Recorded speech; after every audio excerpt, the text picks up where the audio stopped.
can't give away what you don't have.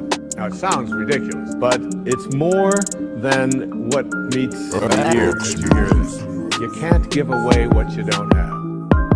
People who are not good at giving away love can't give away love because they don't have it to give away.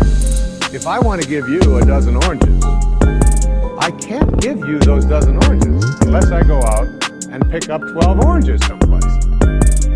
Otherwise, all it is just empty rhetoric. And the same thing is true of virtually everything in your life. You can't give away love for others if you don't have love in here to give away. If what you have in here is contempt, if what you have in here is anger, if what you have in here is fear, then these are the things you're going to be giving away in your life. Don't allow your emotions to control you. If you don't discipline and contain your emotions, they will use you. Your mind goes on automatic. Weeds don't have to have any encouragement to grow. You don't have to water them. They don't have to get sunshine. They don't have to have fertile ground. They will grow through the cracks of a sidewalk. But if you want to grow orchids or roses or any kind of exotic flowers, there are special processes and procedures you must go through. You don't have to force yourself or motivate yourself to think negatively, to be depressed, to hate somebody, to want revenge, to want to get back at somebody, to beat yourself up over the head, to feel loaded with guilt. You don't have to make any effort to do that. You've got to be willing to harness your will. Your mind is on automatic. It will do that by itself.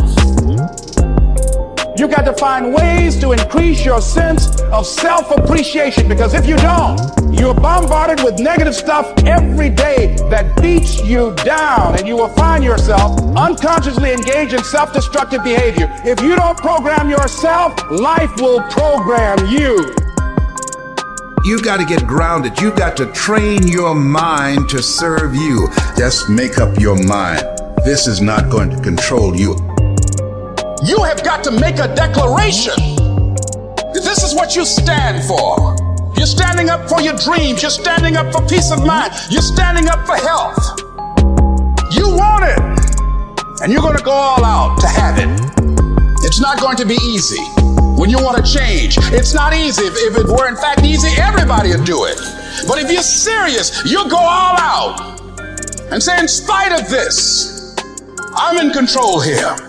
I'm going to turn this situation around. I'm not going to sit back and moan and cry over what happened and what went wrong and who did what. I'm going to do something about this situation.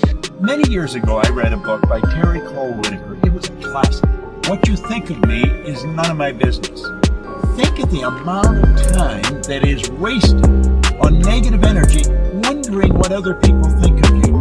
What they think of you really doesn't make any difference. It's what you think of you that makes a difference. So, as you go through the day, don't worry about what other people think of you. Just say, I'm all right. I'm God's highest form of creation. So what people tell you doesn't matter at all. It's what you stack. It's what you assemble. It's what you create. It's the habit of what you put in your head. And today I don't blame you, because we got a whole culture that's always blaming somebody else for something in their life. It's truly a scientific fact that when you change the way you look at things, the things you look at change.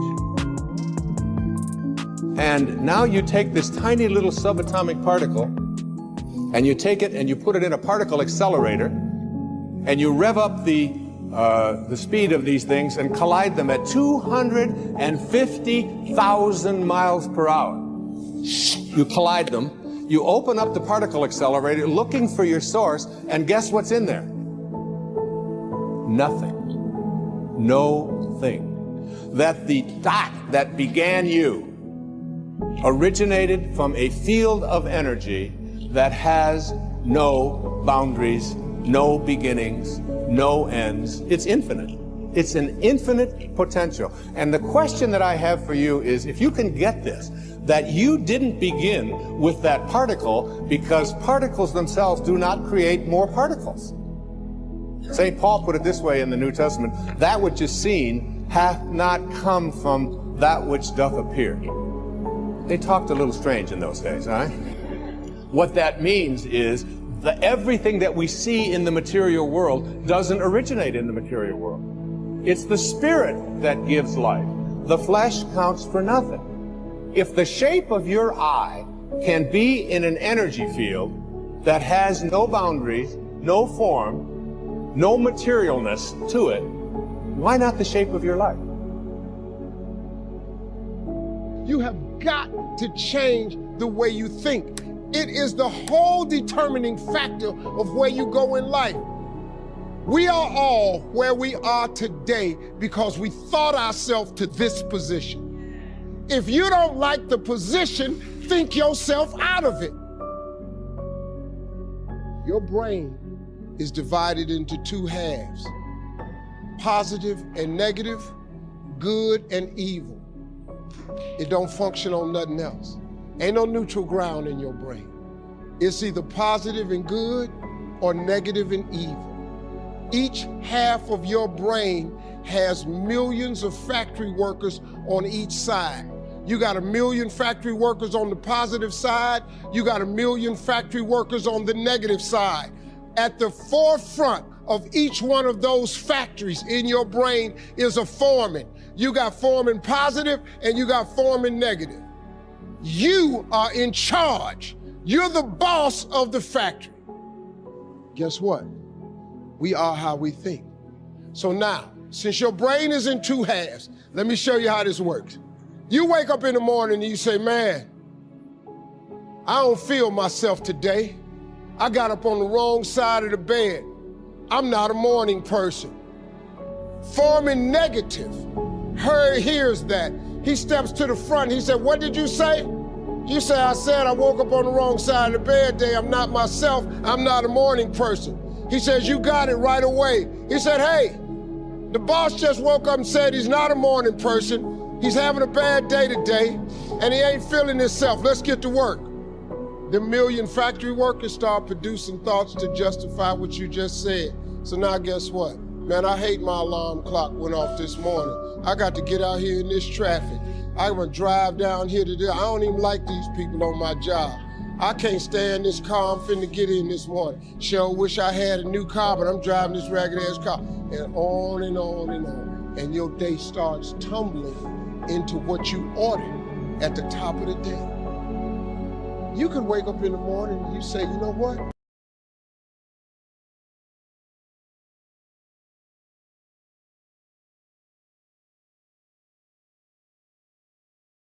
Day.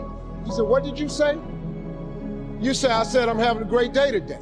I expect something good to happen today. Foreman positive turns around and goes, all right, let me have your attention. Steve's having a great day today. He's expecting some wonderful things to happen. And man, let's get it going. And they start manufacturing thoughts. Same brain. Man, I can't wait to go to work today. It may not be the job I want, but at least I got a job. I'm sure grateful I got a car to drive to work today. Hey man, at least I got a check coming in. I appreciate the fact that I don't have a car, but at least I can walk to the train. Man, this is gonna be great today.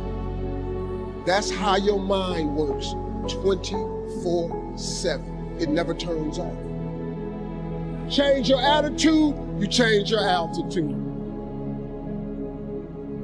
It all depends on how you look at it. Our lives are mostly affected by the way we think things are, not the way they are. The way we think they are affects us most. And Shoaff taught me that the mind is like a factory, a mental factory. And whatever you think about all day long pours ingredients into this mental factory. And that's what builds the economic, social, financial fabric of your life. As you think, so you become.